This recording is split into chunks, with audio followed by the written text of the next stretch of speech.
जय हिंद प्यारे बच्चों और मित्रों। आज हम लोग मध्यकालीन इतिहास में एक नया टॉपिक लेकर आए हैं और वो टॉपिक क्या है? लोधी वंश। हमने पिछले वीडियो में पढ़ा था सैयद वंश के बारे में और किस प्रकार आलम शाह की मृत्यु होती है और नया वंश की स्थापना होती है। और इस वंश का नाम क्या है? लोधी वंश। और ये लोधी वंश बहुत ही बढ़िया वंश था। कारण ये था, बढ़िया का इंसेंस बढ़िया क्या है कि ये जितनी देर शासन करेंगे उतनी देर दम से शासन करेंगे तो फिर एक समय आएगा भागकर चले जाएंगे। भागकर चले जाने कोई बचेगा ही नहीं बचने वाला। तो आज बात करेंगे किसकी? हम लोधी वंश की। इस लॉकडाउन के दौरान आप लोगों ने जिस तरह से धैर्य रखकर वीडियो देखे पढ़े और लाइव क्लास में जिस तरह आप पार्टिसिपेट कर रहे हैं उसके लिए हम बहुत खुश हैं और प्रयास किया करिए, ज़्यादा से ज़्यादा आप पार्टिसिपेट किया करिए। अब बात करते हैं किसकी? लोधी वंश की। ये लोधी वंश ही है जो बाबर को निमंत्रण देगा और भारत में मुगल वंश की स्थापना का श्रेय किसको जाएगा? बाबर को। और किस प्रकार पूरी कहानी बनती है देखते हैं आज। बढ़िया सा इंटरेस्टिंग टॉपिक किसमें? लोधी वंश के बारे में। तो सैयदों का जो अंतिम शासक था आलम शाह, उस आलम शाह की जो शादी होती है वो होती है जौनपुर के शासकों से, जिसका नाम था आलम शाह की पुत्री बीबी राजी से शादी किसकी होती है? सैयद वंश के आलम शाह की पुत्री की शादी विवाह होता है। बहलोल लोधी ने आलम शाह को परास्त करके ही लोधी वंश की स्थापना की थी। अब पूरी कहानी है वो क्या, जरा ध्यान से देख लीजिएगा। महमूद शाह जो कि शासक कहाँ का था? जौनपुर का। और उसकी पत्नी कौन थी? ये बीबी राजी जो आलम शाह की बिटिया थी। अब ध्यान से सुनिएगा। हुआ क्या, बहलोल लोधी ने, इसी लोधी संस्थापक ने हत्या करी किसकी? आलम शाह की। और नए वंश की स्थापना की लोधी वंश की। वास्तव में जो लोधी थे ये साहूखेल शाखा के थे। किस शाखा के? साहूखेल। इसकी प्रथा की मृत्यु जन्म के समय ही हो गई थी, थोड़े ही दिन में। तो इसका लालन पालन इसके चाचा ने किया था और जिस प्रकार का चाचा इसके लालन पालन हुआ उसी प्रकार इसका व्यवहार था। सीधा साधारण सा इंसान, ना कोई बवाल करने वाला, ना लड़ाई झगड़ा करने वाला, बहुत ही बढ़िया व्यक्ति। और यह प्रथम अफगान शासक था जिसने भारत में अफगानी वंश की क्या कही थी? स्थापना की थी। बहलोल के 9 पुत्र थे। ध्यान रखिएगा, बहलोल लोधी के कितने पुत्र थे? 9 पुत्र थे। उन 9 पुत्रों में अगला शासक जो बनेगा वो सिकंदर लोधी बनेगा। अब ध्यान से सुनेगा कहानी क्या हुई। कहानी क्या हुई कि बहलोल लोधी ने ही आलम शाह की हत्या करी और आलम शाह की बिटिया ब्याही थी इसके पास। तो मुबारक साहब से कहती है बीबी राजी कि तुम कैसे इंसान हो यार कि हमारे पिता की हत्या हो गई और आप कुछ नहीं कर रहे हो। तो बहलोल लोधी और मुबारक साहब जबरिया एक दूसरे से भिड़ जाते हैं, हत्या कर देंगे किसकी? बहलोल लोधी की। और शासक कौन बन जाएगा? मुबारक शाह और महमूद शाह जो कि बीबी राजी का पति होता है। अब ये महमूद शाह आक्रमण करता है किसके ऊपर? बहलोल लोधी के। और दोनों के बीच एक युद्ध होता है और इस युद्ध में बेचारा महमूद भी क्या होता है? हार जाता है। और इस प्रकार लेना एक न देना दो, जौनपुर का शासन किसके पास चला जाता है? दिल्ली के। जबकि बहलोल लोधी का कोई देश ही नहीं था कि हम तुम्हारे ऊपर आक्रमण करें, तुमसे विजित करें। जबरदस्ती आकर आप घुस पड़े और घुसने के कारण आपने जौनपुर भी अपने हाथ से खो दिया। और जब ये खो जाता है तो जौनपुर भी किसके अंतर्गत हो जाता है? बहलोल के। बहलोल की एक अभियान करता है, कहाँ? ग्वालियर अभियान। ग्वालियर अभियान में भी ये लड़ाई नहीं करता, वहां पे समझौता हो जाता है दोनों की, वहां के शासकों के बीच। और जब वहां से वापस लौट रहा होता है 12 जून 1498 को रास्ते में लू लगने के कारण बहलोल लोधी की क्या हो जाती है? मृत्यु हो जाती है। इस प्रकार बहलोल लोधी का एक काम खत्म होता। सही शब्दों में कहा जाए तो इसने बहलोली सिक्के चलाए थे। ध्यान सुनिए, बहुत पेपर में है। बहलोली सिक्के चलाए थे जो अकबर के शासन काल तक चलेंगे। बीच में कई राजा आएंगे, कई वंशज आएंगे, बाबर, हुमायूं, ढेर सारे लोग आएंगे, लेकिन ये बहलोली सिक्के लगातार जारी रहेंगे आगे तक। तो बहलोली सिक्के चलाए थे बहलोल लोधी ने और ये अकबर के समय तक चले थे। इसकी एक बहुत अच्छी बात थी कि ये जितना मुस्लिमों को ध्यान देता था या जिनका तुर्कों को, अफगानों को, उतना ही महत्व हिंदियों को देता था। तो जितने बड़े पद थे उन बड़े पदों पर भी किसने? बहलोल लोधी ने सबको स्थान दिया था। और इतना उदार था कि जब अमीर माने जो सरदार होते थे इसके दरबार में आते थे तो अगर सरदार खड़े रहते थे तो अपना भी खड़ा रहता था। इतना उदार रहता था। चारों ओर उसकी ख्याति थी, उसे लोग बहुत पसंद करते थे।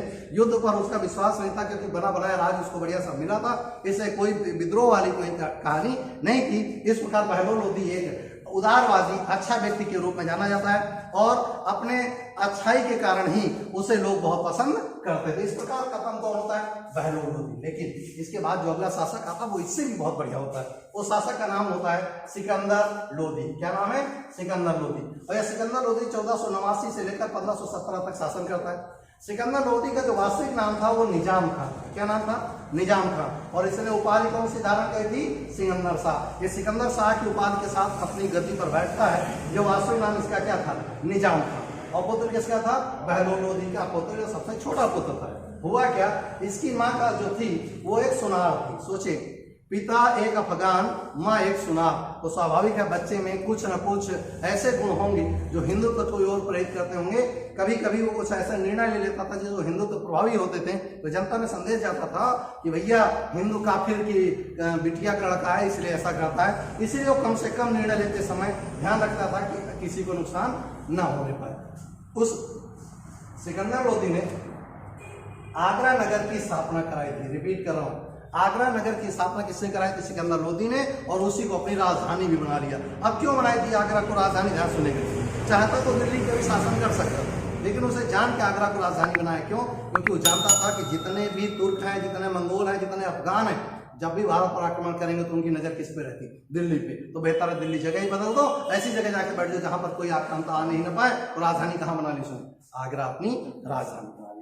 और जब इसने आगरा अपनी राजधानी बना ली, वहीं से कार्य संचालन करता था। और जितने कार्य किए वो लीजेंड कार्य थे। जैसे सबसे पहले उसने अनाज का माफ कर दिया। जो टैक्स होता था कि 1/3 लिया जाता था, आपको मैंने पीछे पढ़ाया था कि जो उपज का कर होता था, खराज जिसे आप कहते थे, वो खराज बंद कर दिया किसने? सिकंदर लोदी ने। दूसरा, उसने लेखा प्रणाली विकसित करी। लेखा प्रणाली माने कितना किसको देना है, किससे लेना है, इसके लिए राजस्व निरीक्षक नियुक्त किए। लेखा प्रणाली विकसित करी। गजे सिकंदरी की रचना करी। आप जानते होंगे गजे सिकंदरी एक माप होती है जो लगभग 72 इंच के आसपास एक होती है। गजे सिकंदर 30 इंच के आसपास होती है। तो उसने जो लेखा प्रणाली थी उसमें ये आप एक एक लेखा प्रणाली उससे गज ए सिकंदरी 30 इंच का एक होता था, जो माप का एक पैमाना होता था, जिसे लट्ठा कहा जाता था, जरी कहा जाता था। तो उसकी रचना कर ली किसने? इजाद किया था? सिकंदर लोदी। आज भी हमारे खेतों की जो माप होती है वो लट्ठे से होती है, और उस लट्ठे की माप कितनी होती है? 30 इंच होती है, जो किससे शुरू करी थी? सिकंदर लोदी ने। व्यापारिक प्रतिबंध लगाए थे, हटाए। क्यों? आगरा के रास्ते में, फैजाबाद के रास्ते में जो लोग व्यापार करते थे उससे बहुत सारा टैक्स ले आता था, और टैक्स लेने के कारण लोग व्यापार नहीं करते थे, और व्यापार न करने के कारण राजस्व की कमी होती थी। इसने क्या किया? ये सारे टैक्स क्या कर दिए? प्रतिबंध हटा लिए। तो व्यापार की मात्रा बढ़ गई, इसका मतलब इनकम भी क्या होगी? बढ़ जाएगी। दूसरा, भूमि में गड़े खजाने। नियम क्या होता है कि अगर आपका घर आप न्यू खोद रहे हैं और आपकी न्यू में एक मटका सोने के सिक्के मिले तो आप बड़े खुश मत हो जाइए। आप उसे रख नहीं सकते, आप उसे सरकार को देना होगा। इसका मतलब सरकार आप जब्त कर लेती, लेकिन उसने क्या कहा? जो जमीन पे गड़ा हुआ धन है वो जहां जिसको मिला है उसी का धन है। इससे जनता उससे क्या थी? खुश थी। लेकिन इसने गड़बड़ क्या किया? इसे ताजिया और मुहर्रम मनाने से मना कर दिया। वो कहता था आडंबर हैं और इन आडंबरों का समाज में कोई स्थान नहीं होना चाहिए, तो उसने ताजिया और मुहर्रम मनाने पर रोक लगा दी। दूसरा, पीर और मजार पर जाने के लिए महिलाओं पर क्या लगा दी? रोक। उसने कहा महिलाएं पीर और दरबारों दरगाहों पर नहीं जाएंगी, ये केवल एक औपचारिकता है, इसे करना उचित नहीं है। इन दो चीजों पर क्या लगा दी? रोक लगा दी। किसने? सिकंदर लोदी ने। दूसरा, जितनी भी मस्जिदें थी उन मस्जिदों को बदल दिया किसमें? सरकारी संस्थाओं में, स्कूलों में, और कहा यहाँ पे मुफ्त में शिक्षा दी जाएगी बच्चों को, यानी मस्जिदों को शिक्षालय में बदल दिया। किसने? सिकंदर। बहुत सारा इसको विरोध होगा। क्यों? जहां मस्जिद केवल आस्था के प्रतीक थे, वहीं पर सिकंदर लोदी ने इन आस्था के प्रतीकों को इसमें बदल दिया, शिक्षण संस्थाओं में। दूसरा, इसने फरंगे सिकंदरी संस्कृत का एक ग्रंथ है, इसको अनुवाद कराया था फारसी में। जो संस्कृत का आयुर्वेद का ग्रंथ था, फरंगे सिकंदरी क्या है? आयुर्वेद का ग्रंथ, और इसे फारसी में अनुवाद करा था फरंगे सिकंदरी नाम से। दूसरा, एक गुलरुखी नाम उपनाम से कविताएं लिखा करता था। गुलरुखी उपनाम से कविताएं लिखता था, और कहा जाता है कि उन्हीं कविताओं से जितना अर्थ होता था उसी से अपना खर्चा चलाता था। दूसरा, इसे लज्जत सिकंदरी यानी जो संगीत का गायन का ग्रंथ था उसका अनुवाद कराया था लज्जत सिकंदरी। और इतना हैंडसम आदमी था, इसने दाढ़ी नहीं रखी कभी, एकदम क्लीन सेव रहा करता था, ताकि लोगों को जाए कि राजा एकदम बढ़िया हैंडसम होना चाहिए। तो कौन कहता है? सिकंदर लोदी। और राष्ट्र में इतना बढ़िया गुप्तचर प्रणाली विकसित की थी सिकंदर लोदी ने। कहा जाता है कि अगर आपके पड़ोस में बैठा हुआ व्यक्ति है और आप कुछ बोल रहे हैं, आपको पता है हमारे मामा फूफा हैं, और 5 मिनट में खबर किसके पास होती है? सिकंदर लोदी। तो लोग कहा करते थे कि भूत प्रेत इसको सूचना पहुंचा देते हैं सिकंदर लोदी को। इतना गुप्तचर विभाग अच्छा था किसका? सिकंदर लोदी को। 21 नवंबर 1517 को अचानक इसकी मृत्यु हो गई, और इसका बेटा इब्राहिम लोदी अगला शासक बनता है, जो कि आगवानी करवाएगा किसकी? बाबर की सही शब्दों में। कैसे देखें? अगला शासक बना इब्राहिम लोदी, 1517 से लेकर 1526 तक बैठता है गद्दी पर, और 21 नवंबर जिस दिन खत्म होता है सिकंदर लोदी, उसी दिन गद्दी पे बैठ जाता है इब्राहिम लोदी, और इब्राहिम लोदी की उपाधि से अपने आप को सुशोभित करता। अब कहानी क्या जरूरत नहीं, अमीरों को, अफगान अमीरों को लगता है कि ऐसा ना हो, क्योंकि अफगान मैंने आप पढ़ा था, अफगानों में एक शिष्टाचार होता था, जैसे कामरान अस्करी इंदाल को बांटा गया था शासन, उसी प्रकार इसके समय में भी क्या हुआ कि शासन को बांटने की प्रथा थी। तो इन अमीरों ने क्या किया, पूरे राज्य को दो भागों में बांटा। जलाल खान को जौनपुर दे दिया, जो मैंने कहा था महमूद शाह जो था, जलाल खान को जौनपुर दे दिया, और इब्राहिम लोदी को दिल्ली दे दिया। अब हुआ क्या, ये दोनों अपना शासन, तत्काल में तो ये शासन प्रणाली बड़ी सफल रही, दोनों शांति से अपना अपना राजपाट करने, लेकिन इब्राहिम लोदी बहुत महत्वाकांक्षी था। इससे गड़बड़ क्या हो गई, इसे तुर्क जो अमीर थे अफगान अमीर, उनको उनके खिलाफ बहुत सारे निर्णय लेने लगा, यानी उनके खिलाफ दमन की नीति अपनाने लगा। दमन की नीति अपनाने के कारण वो सब विद्रोह में आ गए, और इब्राहिम लोदी भी विद्रोह में आ गया, और उसने क्या किया, तलवार उठा ली। क्या किया, सबसे पहले अपने भाई जलाल खान की हत्या कर दी। लो पहला कांटा खाता हूं। दूसरा, विक्रमजीत सिंह जो ग्वालियर का शासक था, कहानी सुन लीजिएगा।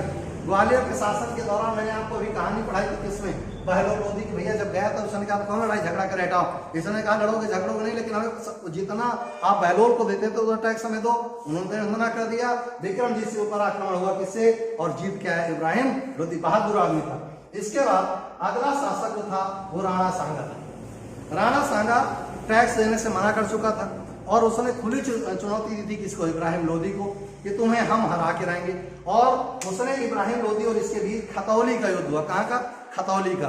खतौली के युद्ध में इब्राहिम लोदी हार गया, और जीता कौन, राणा सांगा। लेकिन राणा सांगा जीत कर भी हार गया, क्यों, इब्राहिम लोदी ने उसका बायां हाथ क्या कर दिया, काट दिया।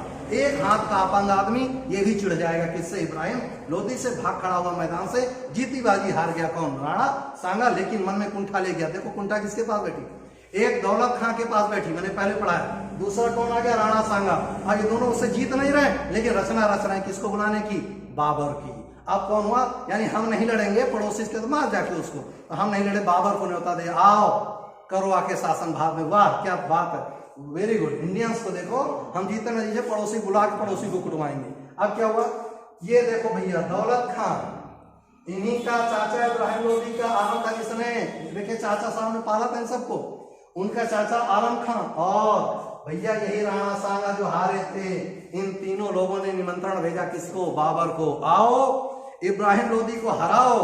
राणा सांगा ने तो लिख के भेजा था, जब आप आक्रमण करने अपनी सेना देंगे, और उस सेना में इब्राहिम लोदी को मारिए, और मार के शासन हमको दीजिए और चले जाइए। लेकिन बाबर इतना निगहत सा आया, कूटा, इनको तीनों को कूटा, और अंत में यहीं बैठ गया कुंडली मार के, और मुगल वंश की क्या कर देता है, स्थापना करता है। बाबर आता है इब्राहिम लोदी से, होता है युद्ध का 21 अप्रैल 1526। ये कौन सी डेट है, पानीपत का प्रथम युद्ध, किसके किसके बीच, इब्राहिम लोदी और बाबर की। घमासान युद्ध होता है। कहा जाता है कि कहाँ 12,000 की सेना बाबर की, और कहाँ 1 लाख की सेना इब्राहिम लोदी की।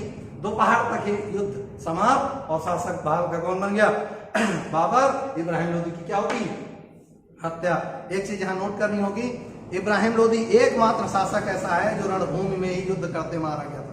यानी ऐसा शासक है जो लड़ाई करते समय ही युद्ध भूमि में ही मरा। इससे पहले कोई ऐसा शासक मैंने नहीं पढ़ाया जो युद्ध भूमि में मरा हो। इब्राहिम लोदी एकमात्र शासक है जिसकी मृत्यु भूमि, युद्ध भूमि रण क्षेत्र में ही हुई थी। इस प्रकार अब कौन आ जाता भैया, बाबर आ गया। कहाँ, भारत में। तो अगली कहानी किसकी लेकर चलेंगे, बाबर की। आज फिलहाल इतना ही, ये लोदी वंश के बारे में था। अगला वीडियो हम लोग बात करेंगे किसकी, इस काल में जो प्रशासन की क्या स्थिति थी, सल्तनत काल में प्रशासन की स्थिति क्या है, वो हम बात करेंगे अगले वीडियो में। आज फिलहाल इतना ही। मुझे उम्मीद है आपको सैयद वंश, लोदी वंश बहुत अच्छे समझ आ गए होंगे। आज फिलहाल इतना ही, मिलते हैं नेक्स्ट वीडियो में नए उम्मीदों के साथ, नए जोश के साथ। आज फिलहाल जय हिंद।